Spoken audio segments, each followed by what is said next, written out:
we've got to talk one last time about Bernie Sanders' best-selling book, Our Revolution. A book that sold over 200,000 copies. And yet, mysteriously, if you search here on YouTube, you will find almost nobody ever posted a book review video. Nobody ever posted a roundtable political discussion of the contents of this book. Compare that to the number of YouTube videos you will find responding to and discussing the philosophy of Jordan Peterson's 12 Steps to be a Completely Fatuous, Self-Important Asshole, whatever his best-selling book was, okay? Both books were legitimate bestsellers.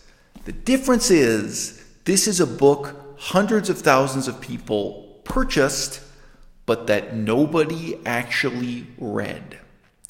Included in that category of nobody, I must say, are American journalists. I've now listened to countless hours of so-called political experts employed as journalists in the United States of America, including journalists who were interviewing Bernie Sanders face-to-face.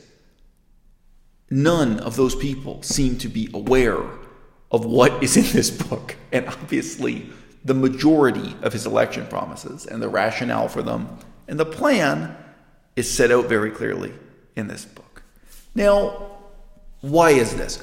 How is it possible that Bernie Sanders went from being the most discussed, most influential politician in the United States of America to being in like third place after Joe Biden and Elizabeth Warren in some polls? Yeah, I know, sometimes he's in second, whatever. being a distant second at best. How is it that Bernie Sanders ended up being the underdog in a race that he seemed to dominate before it ever began, a race in which he was the only one with the best-selling book, in which he had far more money, far more small donors, far more support, far more public interest, and he also had the heroic story of his David and Goliath battle against Hillary Clinton. All kinds of reasons why Bernie Sanders ought to be the most successful political leader, ought to be dominating the discourse, but he's not.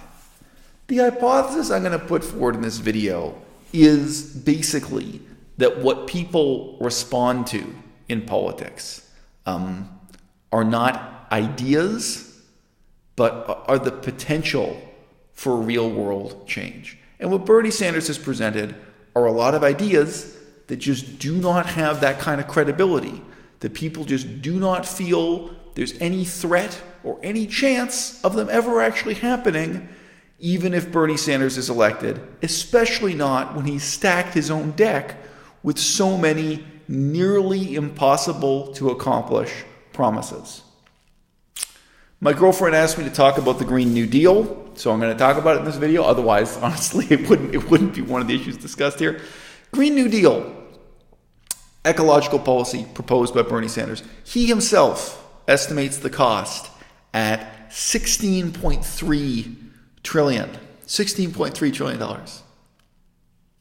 Would you like to know how much tax revenue the United States of America has per annum? 1.5 trillion. Now, Bernie Sanders has some excellent ideas to increase tax revenue in the United States. Bernie Sanders' policy on taxation is much, much better than Andrew Yang's policy. Andrew Yang is proposing a horrible regressive value-added tax, absolutely terrible. Bernie Sanders has proposed that every man, woman, and child earning more than $1 billion, going to repeat, everyone with more than $1 billion in wealth, sorry, I misspoke the first time. This is about wealth, not income, will have a 10% tax on their wealth. Okay, so that's in the book here. I believe from memory, the book says there are actually only 560 individuals in America who have over $1 billion. Whether it's 560 or 600, this is not even the 1%. This is a tiny number of unbelievably wealthy individuals. And when you tax their wealth, that's not just taxing the amount of money they made this year. Some of these people own 10 houses. Each house is worth $1 million or many millions of dollars. It would be a tax of their total wealth. That would indeed be a huge amount of money flowing into the coffers of the American government and would have profound effects on inequality in America. It would have profound long-term effects on society as a whole. Great concept, great idea.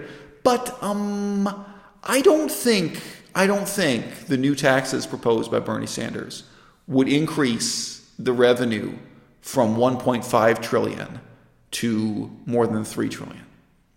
I don't think the effect is going to be that dramatic. And even if it were, even if Bernie Sanders managed to double the amount of money collected by the U.S. federal government, which would be an amazing accomplishment for any politician, to double the tax revenue of a nation that size. He's not just promising a 16 trillion. I was going to say 1.6 trillion. No. A $16 trillion environmental policy package, the Green New Deal. He's also promising to make university tuition free. Do you want to estimate how many trillion that's going to be? He's promising to make Medicare free for all, to provide medical care, not just for the poor, but for all Americans, cost-free. Trillions of dollars. These add up. I think there's a fundamental sense in the American body politic that what Bernie Sanders is talking about doing is not plausible enough to be worth debating. It's not plausible enough to be worth reading. And that's why here on YouTube, I see no serious discussion of the ideas and policy plans set out in this book, and why even none of the journalists talking to him really discuss that stuff. Now, it's a tragedy, because there's another way of presenting what Bernie Sanders represents that's much more down-to-earth and practicable and attainable. And those of you who will be following his career will right away recognize this as one strain of his thought or one genre of rhetoric he sometimes employs. Every so often, he says, hey, I've been to Detroit and I've been across the river to Canada. Why is it that medical care costs so much more in Detroit than in Canada? Why is it that specific medicines are 10 times more expensive in Detroit than if you just go across the border to Canada? Why is it that Americans are being ripped off? Don't you tell me that America can't accomplish the same thing Canada has in terms of providing people with reasonable, cheap, accessible healthcare. Don't you tell me that America can't accomplish the same things that Scotland already has or Taiwan already has. Single-payer healthcare. Taiwan actually is an especially pure example of a single-payer healthcare system.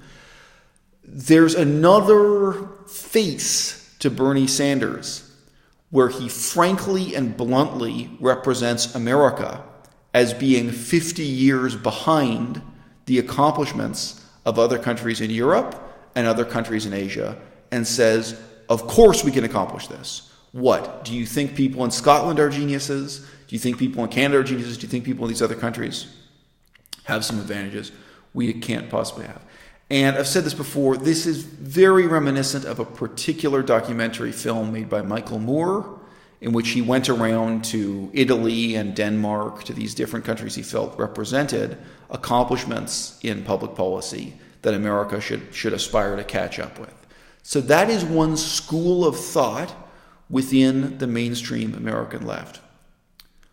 Unfortunately, I think the reality is in 2016, the only reason why Bernie Sanders is not dominating the race, because he started off so far ahead. He should be far, far ahead of Joe Biden.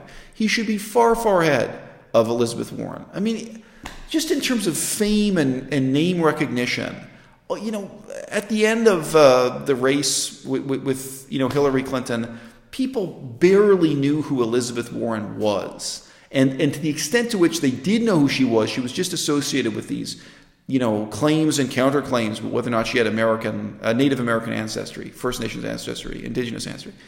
Really not a great place for her to start her campaign from.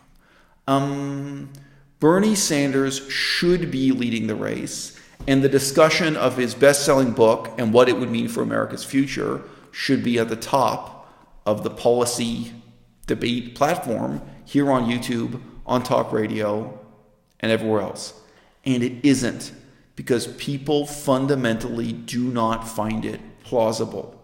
None of them believe that they can wake up, 5 years from now and live in a country where college tuition is free, where medical care is free for everyone, where there have been $16 trillion poured into ecological adaptation of the economy.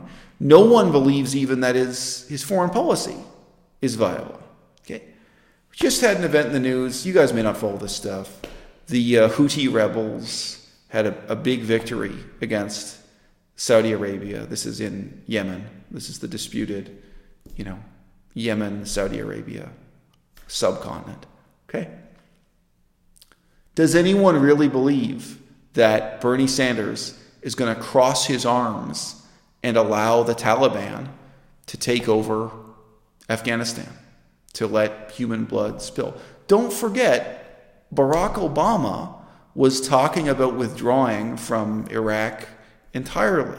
And then you had the Yazidi crisis. You had this bizarre situation where Yazidis, an ethnic minority, were being massacred and the women abducted into sex slavery.